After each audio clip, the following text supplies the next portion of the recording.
J'espère que vous allez bien. Me revoilà après une petite coupure. Ok, un petit peu longue la coupure, mais me revoilà pour une nouvelle vidéo. Je ne vous ai pas oublié, j'ai été un petit peu pris, un petit peu débordé, et puis j'avoue avoir un petit peu soufflé. Mais me revoilà. Me revoilà avec une nouvelle vidéo. Donc aujourd'hui, je voudrais aborder un thème très important dans le domaine du mental. C'est être son meilleur ami. Alors, vous allez vous dire, c'est quoi être son meilleur ami? Alors déjà, je vais vous dire que ça va être très important d'apprendre à devenir son meilleur ami si vous ne l'êtes pas encore. Et pour répondre à la question, c'est quoi être son meilleur ami? La question, je vais vous la renvoyer. Je vous renvoie moi une nouvelle question. Qu'est-ce que vous faites avec vos amis? Comment est-ce que vous fonctionnez avec vos amis?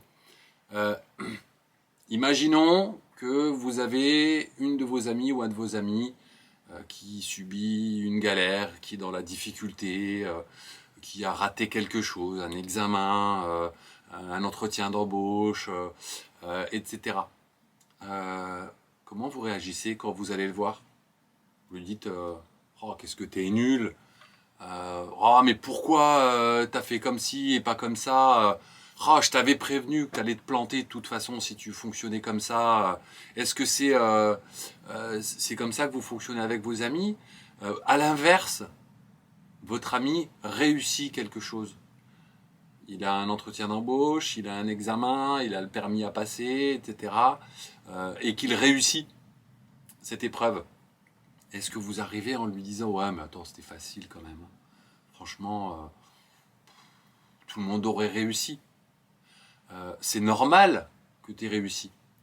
Alors, si jamais vous fonctionnez comme ça avec vos amis, avant de commencer à travailler à devenir votre propre meilleur ami, il va falloir commencer à travailler sur la posture que vous avez envers vos amis. Bon, trêve de plaisanterie, de manière générale, on est d'accord qu'on va être bienveillant avec ses amis. S'ils sont dans la difficulté, on va tenter de les rassurer, de leur dire mais oui, mais bon voilà, c'était difficile, tu feras mieux la prochaine fois, tu as pu voir un petit peu ce qui a posé problème et du coup tu vas pouvoir les corriger, etc. S'il réussit, bah, vous allez le féliciter, vous allez peut-être ouvrir une bouteille de champagne, aller le voir, le prendre dans vos bras, ou la prendre dans vos bras, et vraiment lui dire que vous êtes fier d'elle, etc. Voilà, ça c'est effectivement être le meilleur ami ou la meilleure amie de quelqu'un.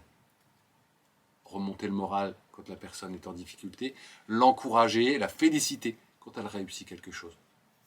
Bah, bien souvent, on est plutôt bon dans le rôle de meilleur ami. Par contre, on a beaucoup plus de difficultés à l'être avec soi-même. Donc, d'où l'idée d'être son meilleur ami. Très souvent, on va manquer de bienveillance envers soi-même. Quand tout ne va pas comme on veut, on va avoir tendance à se dire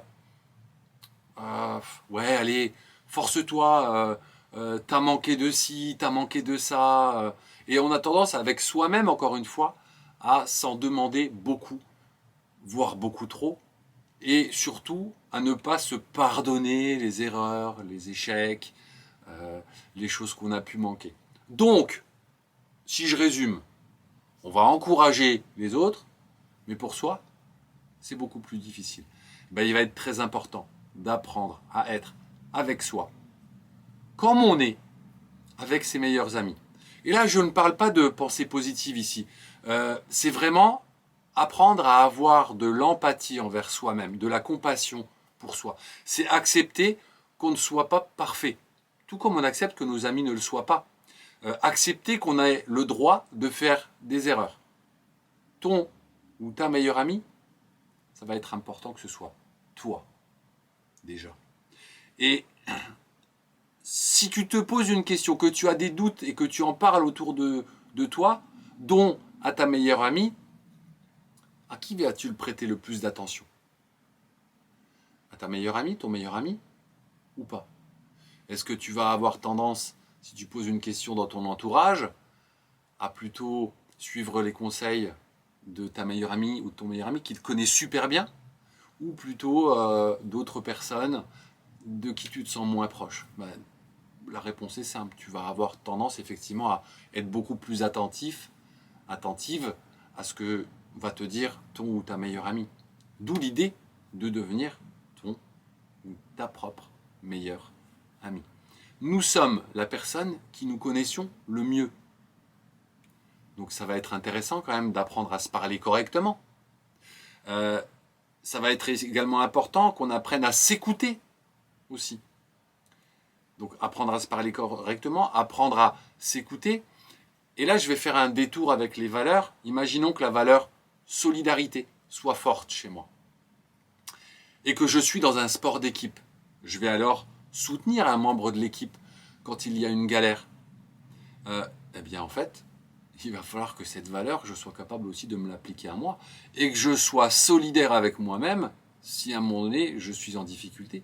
Parce que si je veux que l'équipe fonctionne, c'est important que mes coéquipiers soient au top, mais je fais partie des coéquipiers. Donc il va être important que je sois aussi au top, et il va être important que la notion de solidarité, je l'ai également envers moi-même. Je ne sais pas si vous me suivez, j'espère. Vous me le direz en commentaire si des choses ne sont pas super claires. Donc quand je dis des choses qui me rabaissent, alors je n'applique pas la valeur solidarité sur moi, si je reste dans cet exemple de solidarité dans une cohésion d'équipe. La valeur respect, je respecte mes coéquipiers, si je reste dans la notion d'équipe, je respecte mes adversaires, je respecte les arbitres. Il va être important que je me respecte également. Donc important, j'ai des valeurs, que je les applique autour de moi, mais il va être très important que je me les applique également à moi. Sinon, je vais être également en difficulté. Et c'est pareil pour le pardon. Si je pardonne aux autres, il va être important que j'apprenne à me pardonner à moi-même. Du coup, je vous renvoie à la vidéo sur les valeurs, pour que vous compreniez un petit peu mieux et qu'on fasse le lien entre ces deux vidéos, et que vous appreniez à un moment donné, lorsque vous avez utilisé la vidéo des valeurs pour faire émerger vos valeurs, que vous fassiez en sorte que ces valeurs, vous les appliquiez à vous-même.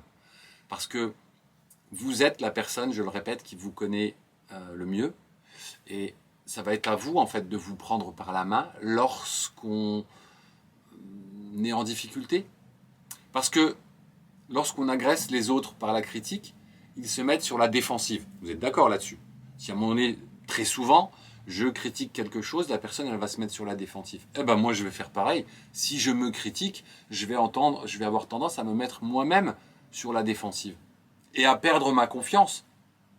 Donc gardez à l'esprit que ce qui va dans un sens fonctionne également dans l'autre. Je m'arrêterai là sur la notion d'être son meilleur ami. Gardez à l'esprit que c'est hyper important. J'espère que cette vidéo vous a permis de le comprendre et en quoi il va être primordial d'apprendre à devenir votre meilleur ami. Si vous avez aimé la vidéo, commentez-la, likez-la, partagez-la. Comme je vous l'ai déjà expliqué, c'est très aidant pour moi. Dans les commentaires, je me ferai un plaisir de venir y répondre. Alors j'ai eu quelques commentaires désagréables. Voilà, la critique ne me dérange absolument pas. D'accord ? Si la vidéo, vous trouvez des idées pour qu'elle soit meilleure, si vous n'êtes pas d'accord avec quelque chose que j'ai pu dire, ça m'est déjà arrivé que quelqu'un vienne me faire remarquer une erreur et que je puisse la corriger derrière, allez-y, il n'y a aucun problème de ce côté-là. Par contre, voilà, j'ai eu quelques retours pas forcément agréables, mais c'est pas le problème, c'est que c'était pas fondé, c'était en gros, ta vidéo elle est nulle, je l'ai pas regardée, mais elle est nulle. Voilà, ok. Si vous avez besoin de vous lâcher, faites-le. Très souvent, quand on a besoin de lancer des critiques un petit peu infondées ou juste pour le plaisir de faire de la critique, c'est souvent qu'on a manqué d'amour, donc je vais vous envoyer des cœurs. Hein. Mais en tout cas, moi, ça ne va pas forcément m'être utile. Par contre, la critique constructive, je prends. Donc allez-y, likez, commentez, partagez. Je vous aime, prenez soin de vous et je vous retrouve très bientôt dans une nouvelle vidéo. Bye.